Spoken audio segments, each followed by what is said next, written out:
오늘 설교의 성경 본문 봉독하겠습니다. 사도행전 9장 1절부터 9절 그리고 15절부터 20절입니다. 거룩하신 하나님의 말씀입니다.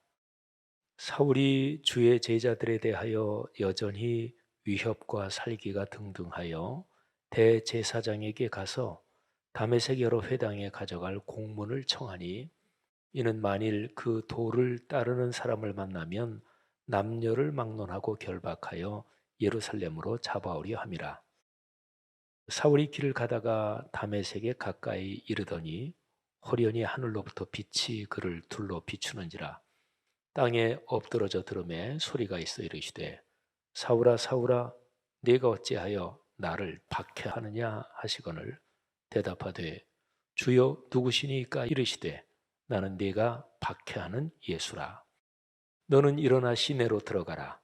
네가 행할 것을 네게 이를 자가 있느니라 하시니 같이 가던 사람들은 소리만 듣고 아무도 보지 못하여 말을 못하고 서 있더라.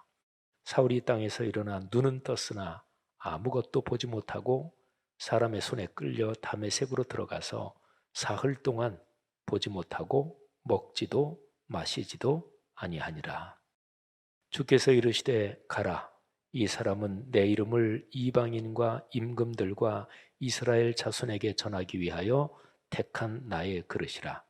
그가 내 이름을 위하여 얼마나 고난을 받아야 할 것을 내가 그에게 보이리라 하시니 아나니아가 떠나 그 집에 들어가서 그에게 안수하여 이르되 형제 사울아 주 곧 네가 오는 길에서 나타나셨던 예수께서 나를 보내어 너로 다시 보게 하시고 성령으로 충만하게 하신다 하니 즉시 사울의 눈에서 비늘 같은 것이 벗어져 다시 보게 된지라. 일어나 세례를 받고 음식을 먹음에 강건하여 지니라. 사울이 다메섹에 있는 제자들과 함께 며칠 있을새 즉시로 각 회당에서 예수가 하나님의 아들이심을 전파하니. 아멘.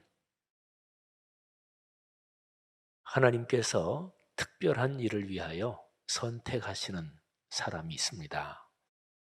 사람의 삶을 하나씩 깊이 들여다보면 그 인생 여정에 굴곡이 없는 사람은 아무도 없습니다. 많은 사람, 상당히 많은 사람의 삶이 굉장히 드라마틱하고 그리고 굴곡이 많기도 합니다. 그런데 그 중에서도 아주 특별한 사람들이 있습니다.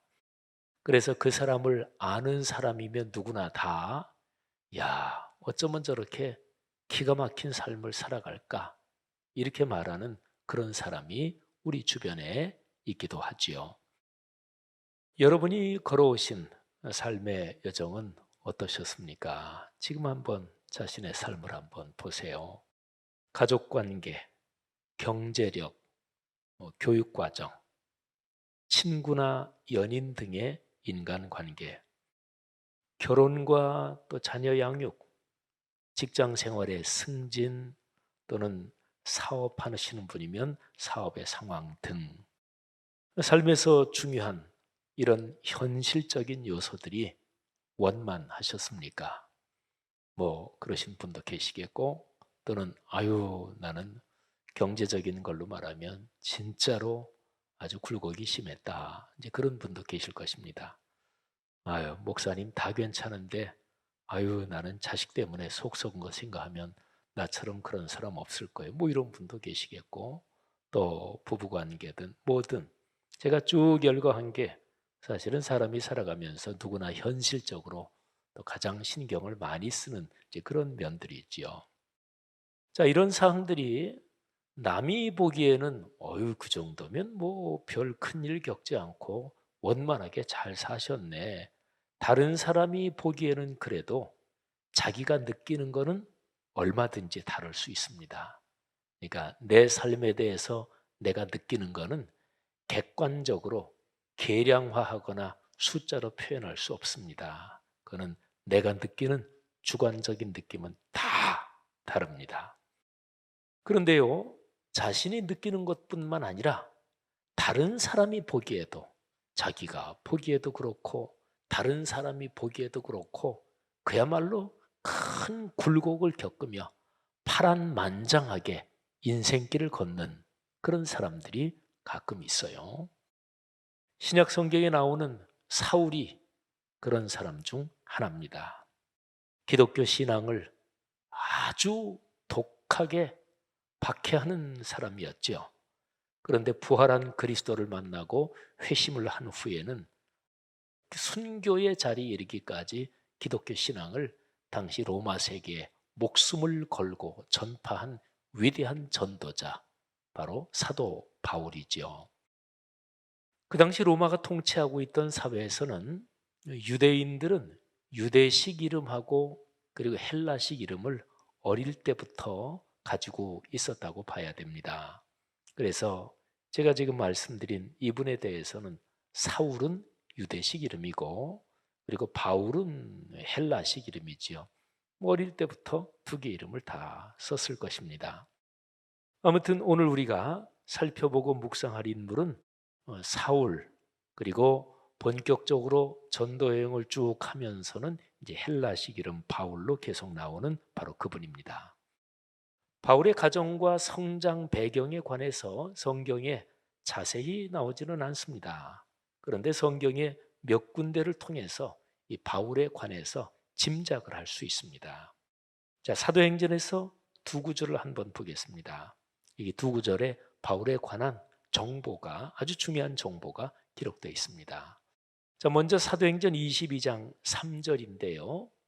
사도 바울이 그의 3차까지 전도여행을 다 마치고 예루살렘에 올라갔다가 체포됐죠.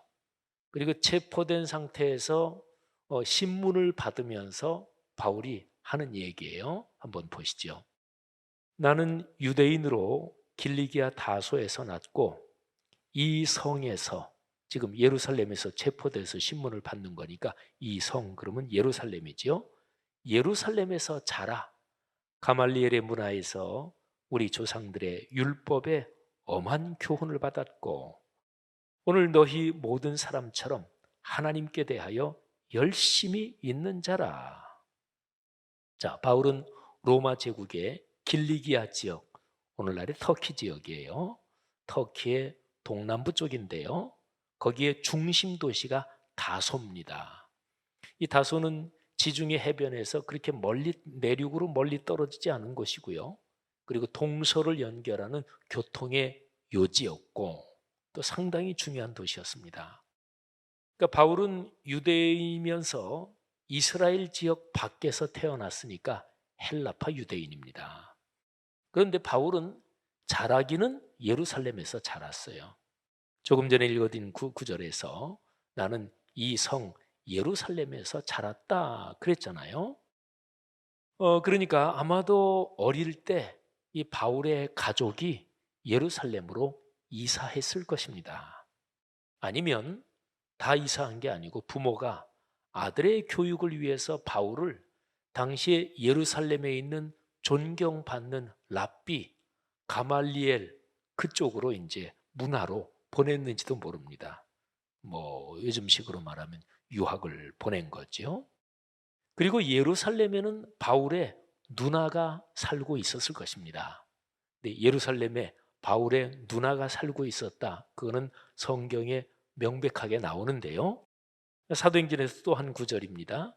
23장 16절을 한번 들어보시기를 바랍니다. 바울의 생질이 그들이 매복하여 있다 함을 듣고 와서 영내에 들어가 바울에게 알린지라. 저희 상황을 먼저 말씀드리면 바울이 이제 체포되어 있거든요. 그런데 저 바울을 죽이자. 그래서 극단적 유대주의자 40명이 바울을 죽이려고 동맹을 맺습니다. 바울을 죽이기 전에는 먹지도 않고 마시지도 않는다. 그래서 이제 이 사람들이 총독한테 바울을 어디로 호송시켜 달라고 얘기하고 그리고 가는 중에 습격을 해서 죽이려고 모의를 합니다. 근데 이 모의하는 거를 바울의 생질이 듣습니다. 그런데 이 생질이라는 말이 우리 한글 단어 뜻이 누나의 아들을 생질이라고 그럽니다. 누이의 아들. 우리말에서는 가족 관계에서 뭐 가족 관계를 부르는 명칭이 아주 세밀하고 복잡하지요. 또 똑같은 한 사람을 이쪽에서 부르느냐 또는 다른 사람이 부르느냐 그것도 또 그냥 다 달라요. 요즘은 그런 호칭을 거의 쓰지 않죠. 그래서 생질 그러면 뭐 아시는 분도 뭐 많겠지만 사실은 좀 젊은 사람은 생질 그러면 이게 누나들인지 뭔지 또 생질이 조카뻘 된다 이런 것도 모르는 경우도 많죠. 어쨌든 바울의 생질이 그 얘기를 들었어요. 그러고 나서 바울한테 가가지고 어이 삼촌 이렇게 삼촌을 죽이려 그래요. 그렇게 얘기를 해준 거지요. 제가 조금 전에 읽어드린 구절이 우리 공식 성경으로 쓰는 개역 개정판 성경인데요. 세번역 성경을 보면 이 생질이란 단어를 헬라어가 누이의 아들 이렇게 되어 있거든요. 헬라어를 그대로 풀어서 옮겼습니다. 자, 세번역 성경으로 사도행전 23장 16절을 한 번 더 들어보시죠. 그런데 바울의 누이의 아들이 이 음모를 듣고 서둘러 가서 병영으로 들어가 바울에게 그 사실을 일러 주었다. 자, 바울에 대해서 머릿속에 이제 좀 더 그림이 이제 어느 정도 그려지시죠. 바울은 예루살렘 가말리엘 문화에서 다른 어떤 사람보다 율법을 열심히 공부했고 그래서 그 방면에 전문가가 됐습니다. 그리고 오순절에 성령 강림 사건이 있을 때 사도행전 2장에 나오지요.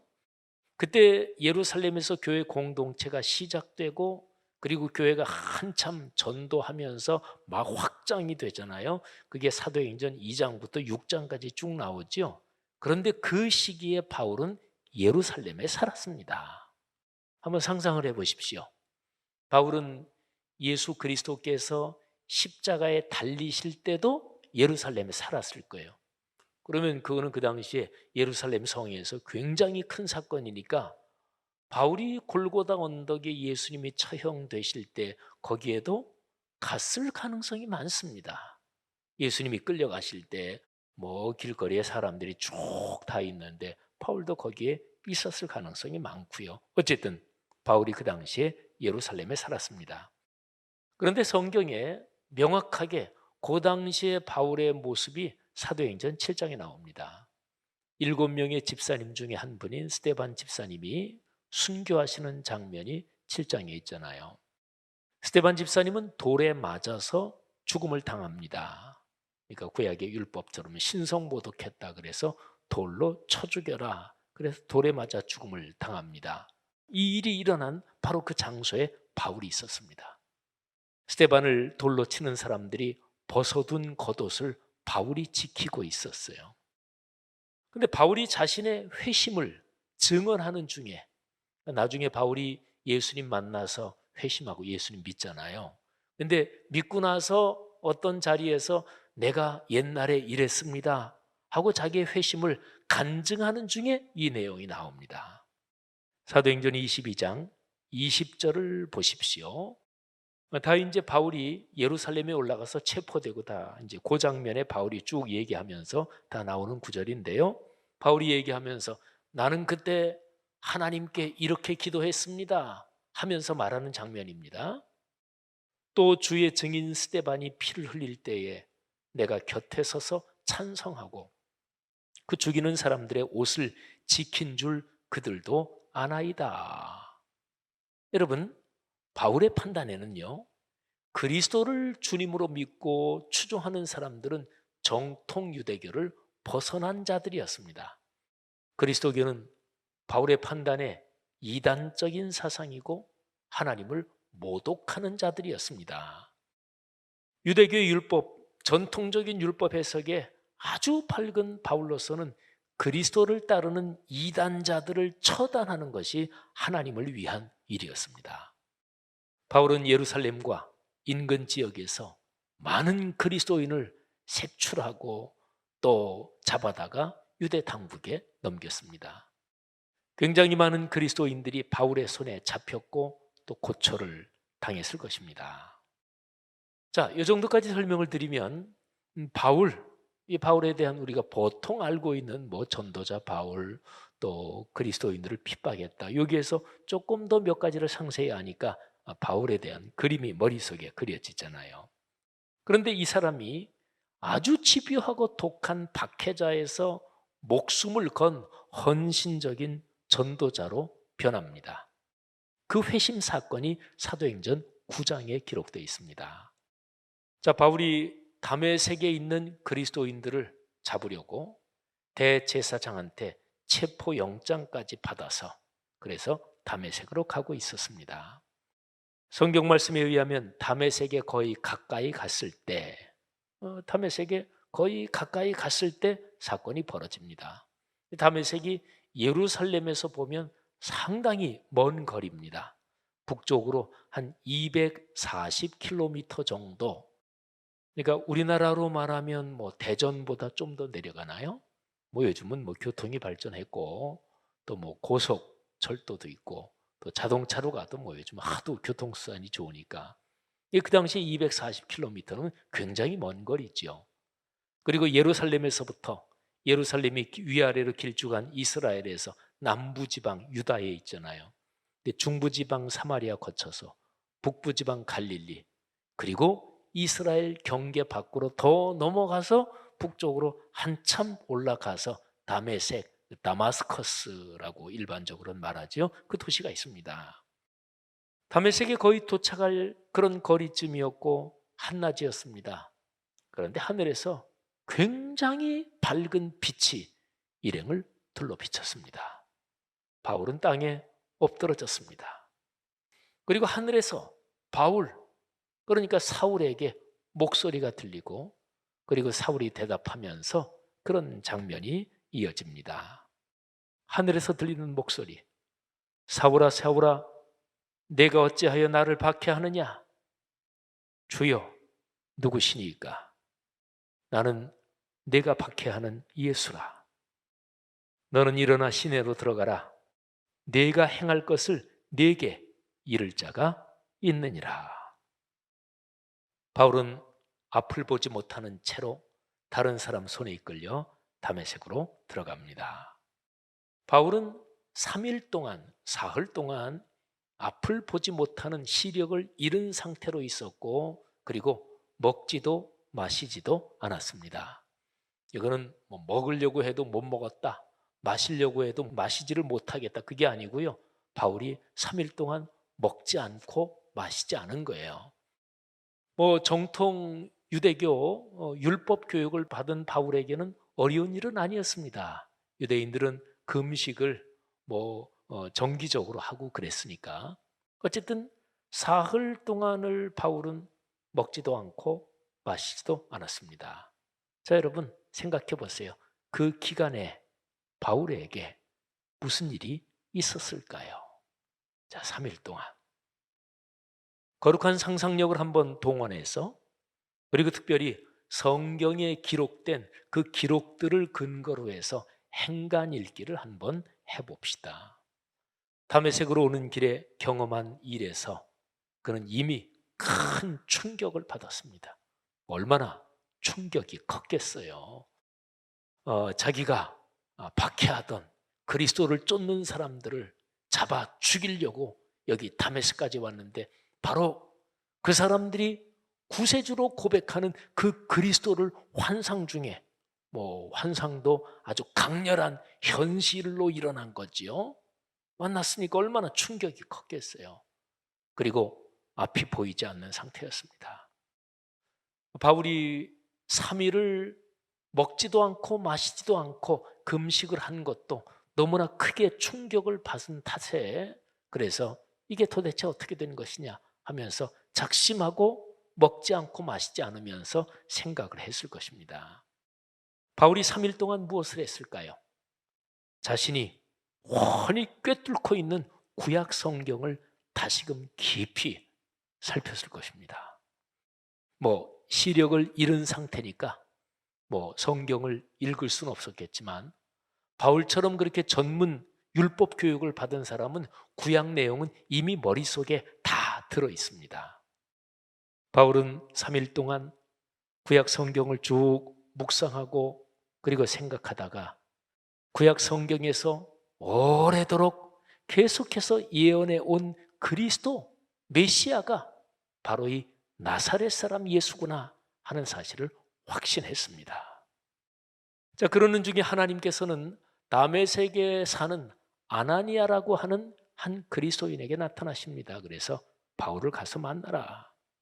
하나님께서 앞으로 바울을 어떻게 사용하실 것인지에 대해서 아나니아에게 말씀도 해 주십니다.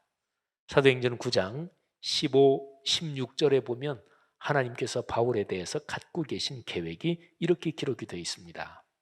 가라. 아나니아한테 말씀하시는 거죠. 아나니아야, 가라. 이 사람 바울은 내 이름을 이방인과 임금들과 이스라엘 자손들에게 전하기 위하여 택한 나의 그릇이라. 그가 내 이름을 위하여 얼마나 고난을 받아야 할 것을 내가 그에게 보이리라. 자, 아나니아가 바울에게 갑니다. 직가라는 거리, 옛날 성경에 그렇게 기록이 되어 있죠. 직선 거리라는 얘기인데 다마스커스에 가면 지금도 그게 중심 도로라 그러죠. 그래서 아나니아가 바울에게 가서 그래서 바울을 만나지요. 그리고 아나니아가 바울의 머리에 손을 얹고 이렇게 기도합니다. 형제 사울아, 주 곧 네가 오는 길에서 나타나셨던 예수께서 나를 보내어 너로 다시 보게 하시고 성령으로 충만하게 하신다. 바울의 눈에서 비늘 같은 것이 벗겨지면서 시력이 회복됩니다. 바울이 그리고 바로 세례를 받습니다. 그러니까 바울이 바로 눈을 보게 되면서 세례 받은 거, 그거를 근거로 생각해서 3일 동안 말씀을 묵상하다가 그리고 나사렛 사람 예수가 구약에서 예언된 메시아 그리스도라는 것을 확신했다. 그렇게 성경 문맥을 따라 묵상할 수 있는 거지요. 바울은 예수님을 구약에서 예언한 그리스도로 믿고 그리고 자신의 주님으로 고백한 것입니다. 그러니까 바울은 성경 말씀의 그 깊은 뜻을 그제서야 깨닫고 하나님의 자녀로 다시 한번 회심을 체험하죠. 바울은 즉시로 다메섹에 있는 유대인의 회당에서 예수가 바로 나사렛 사람 예수가 하나님의 아들 메시아, 구약 성경에 예언되었던 바로 그 구세주시다, 이거를 바로 전파하기 시작합니다. 자, 여러분, 바울의 회심 사건, 그 회심 사건의 사도행전에 걸친 그 맥락을 한번 살펴봐야 됩니다. 이게 중요합니다. 바울의 회심 사건은 스데반 집사님의 순교 사건하고 깊이 연관되어 있습니다. 자, 스데반의 순교를 옆에서 지켜보면서 바울은 큰 충격을 받았습니다. 이단적인 사상을 따르는 자인데 그 저 이단적인 사상을 따르는 스데반의 죽음이 그토록 평안한 것을 보면서 이 바울의 마음이 큰 혼란을 겪기 시작합니다. 성경에 보면 스데반이 순교당하고 그리고 바울이 아주 독하게 강렬하게 박해자로 나선다. 문맥이 그렇게 되어 있어요. 근데 바울이 아주 독하고 집요하게 그리스도인들을 박해한 것은 심리적으로 이렇게 혼란을 겪는 여기에 대한 반작용이었을 것이다. 이렇게 해석하는 성서학자들이 많습니다. 그렇습니다. 주님께서는 다메섹 도상에서 바울을 만나시기 오래전부터 물밑 작업을 진행해 오신 것입니다. 그러니까 사도행전 이야기는요 말이죠. 사도행전 이야기 흐름으로 보면 스데반 집사님의 순교 사건 거기에서 하나님이 그 순교 사건 그 현장에서 바울을 이미 만지고 계시구나, 이게 아주 뚜렷하게 보입니다. 그러니까 스데반을 돌로 치는 사람들의 겉옷을 바울이 지키고 있었다. 그리고 바울이 나중에 자기가 예수님을 만나고 나서 어떤 데서인지 간증을 하면서 내가 그때 그 자리에 있었습니다. 그 사람들의 겉옷을 내가 지키고 있었습니다. 스데반 저자는 죽어야 한다. 나도 거기에 나도 가편 투표를 했습니다. 바울이 간증하면서 그 얘기를 하잖아요. 이 얘기는 바울의 자의식 속에 스데반의 죽음이 굉장히 깊은 충격을 줬다 하는 것을 알 수 있는 거지요. 사랑하신 여러분, 하나님께서 사도 바울, 그러니까 주님을 만나기 전에 그 사울이란 이름을 주로 쓰던 그 젊은이를 당신의 종으로 사용하시기 위해서 오래전부터 사실은 계속해서 작업을 하고 계셨던 거예요. 혹시 모르죠? 예수 그리스도 십자가에 달리시는 사건, 또는 바울이 계속해서 예루살렘에서 쭉 자라오면서 그 어떤 사건 또는 그 어떤 과정에서도 하나님께서 바울을 이미 추적하고 계셨을 것입니다. 자, 그런데요, 이 바울의 고백에서 그런 사건들보다 훨씬 더 오래 전부터 하나님께서 나를 추적하고 계셨습니다, 이렇게 고백하는 얘기가 바울의 입에서 다른데 기록이 되어 있습니다. 보실까요? 갈라디아서 1장 15절에서 바울은 다음과 같이 고백합니다. 그러나 내 어머니의 태로부터 나를 택정하시고 그의 은혜로 나를 부르시니가. 여러분, 언제부터라고요? 어머니의 태로부터. 그러니까 사도 바울이 다메섹 도상에서 부활하신 예수 그리스도를 만난 것은 그보다 얼마 전에 있었던 스데반 집사님의 순교 사건, 그 현장에 있었던 바울이 큰 심정의 충격을 받아서 하나님이 그때부터 역사하신 그 정도가 아니라 하나님은 오래전부터, 그리고 여기 갈라디아서 기록에 내 어머니의 태에 내가 있을 때부터 하나님께서 나를 택정하셨습니다. 사랑하신 여러분, 바울만 그런 것이 아닙니다. 하나님께서는 여러분 한 사람 한 사람을 바울처럼 그렇게 부르셨습니다. 구체적인 삶의 상황은 바울과 여러분이나 저 다 다르겠지요. 또 여러분 각자도 전부 다 다르겠지요. 그러나 하나님을 전혀 알지 못하던 때부터, 여러분이 하나님을 전혀 알지 못하던 때부터 하나님은 여러분을 주목하시면서 준비하고 계셨고 여러분에게 관심을 갖고 계셨습니다. 여러분, 이 사실을 제대로 깨닫는 사람은 전율을 느끼듯이 감격할 수밖에 없습니다. 하나님께서 여러분의 삶을, 여러분이 주님을 만나고 은혜를 체험하고 또는 모태신앙이든 아니면 인생길 걸어오면서 예수님을 만났던 여러분이 주님을 알기 훨씬 전부터 어머니의 태에서부터 하나님께서 여러분을 아시고 준비하시고 그리고 추적해 오고 계신 것입니다. 자, 그런데요, 사도 바울이 에베소서 1장 3절부터 6절에서는 훨씬 더 아주 근원적으로 고백을 합니다. 갈라디아서에서 어머니의 태에서부터 하나님이 나를 선택하셨습니다, 부르셨습니다, 이렇게 고백했잖아요. 근데 에베소서의 말씀에서는 훨씬 더 거슬러 올라갑니다. 자, 얼마큼이나 더 거슬러 올라가는지 에베소서 1장 3절부터 6절을 한번 보십시오. 찬송하리로다. 하나님 곧 우리 주 예수 그리스도의 아버지께서 그리스도 안에서 하늘에 속한 모든 신령한 복을 우리에게 주시되 곧 창세 전에 그리스도 안에서, 언제요? 창세 전에 그리스도 안에서 우리를 택하사 우리로 사랑 안에서 그 앞에 거룩하고 흠이 없게 하시려고 그 기쁘신 뜻대로 우리를 예정하사 예수 그리스도로 말미암아 자기의 아들들이 딸들이 되게 하셨으니 이는 그가 사랑하시는 자 안에서 우리에게 거저 주시는 바 그의 은혜의 영광을 찬송하게 하려는 것이라. 아멘. 여러분, 에베소서에서 이 긴 문장은 한글도 그렇게 번역이 됐네요. 헬라어 원어로 이게 끊어지지 않은 한 문장이에요. 사실은 이것보다 더 길어요.